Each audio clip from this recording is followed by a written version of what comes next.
Hello, everyone. Thanks for tuning in. Today we're learning from Words for Life number 60. People who tend to talk a lot do so because they don't want to be spoken ill of by others. Words for Life number 60. People who tend to talk a lot do so because they don't want to be spoken ill of by others. Thank you, Lord God, Master Okawa. Wow. I don't know if this would be reverse psychology, but it definitely is has a shocking effect. But it's so true. People who talk a lot.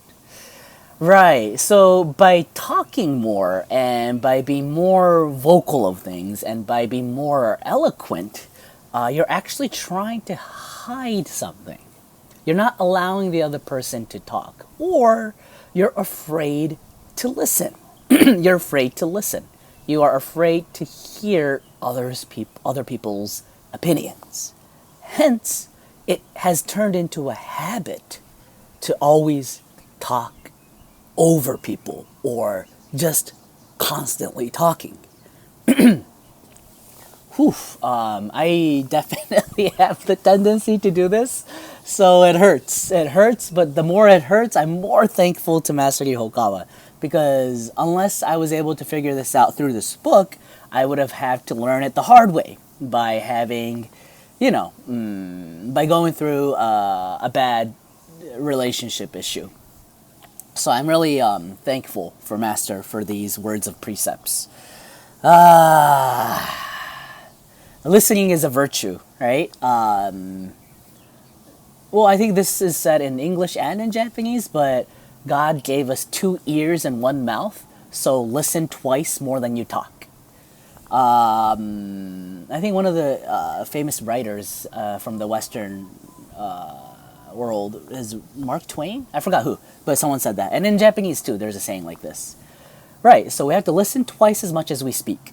And going back to today's sentence, we don't want to be spoken ill of by others. I think there was a sentence in this Kyoten. Number 55. People with no conviction hate to be made a fool of. Or number 56. If you constantly care about how others evaluate you, you are self-absorbed. So people who are like porcupines, were always on the defense of, like, it's on our radar to check and see who's gonna criticize us, who's gonna attack us, who's gonna oppose us, and then you kind of like protect yourself before they attack you, right? So you're always on defense mode, and that's not a happy state. I've learned this throughout my life. That's not a happy state at all, because your mind is not at peace because of your weak, low self-esteem. It distorts the way you look at the world. It's kind of like a victim mentality. You start thinking, you fall under a trap of thinking that everyone around you is there to kind of hurt you. Even if they praise you, you might be thinking, but they're probably thinking something else behind those words of praise, And like it's like it starts turning into doubt and suspicion, and that's one of the 6 poisons of the mind. So you're not at a happy state. So then, how do we overcome this? Oh boy, don't want to be spoken ill of others. Of course, we all don't want to, but there's always constructive criticism, and there's always 2 things of criticism, two types of criticisms. One that we can learn from, and one we have to just brush off.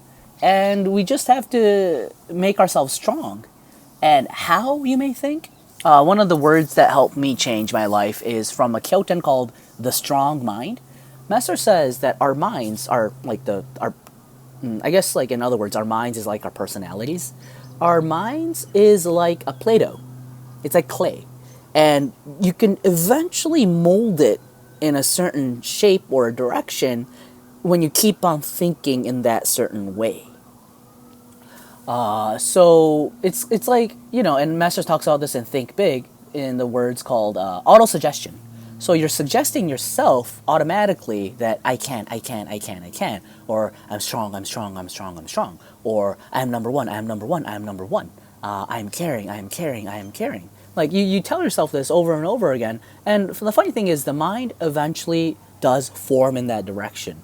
It's a technique. So I think that's one way. But yeah, the time is already past 5 minutes, so I'm going to probably wrap it around here. What did you think? Those were my thoughts. Certainly a deep sentence. Please let me know your thoughts in the comment section. Thanks for tuning in, and see you again tomorrow. Bye-bye.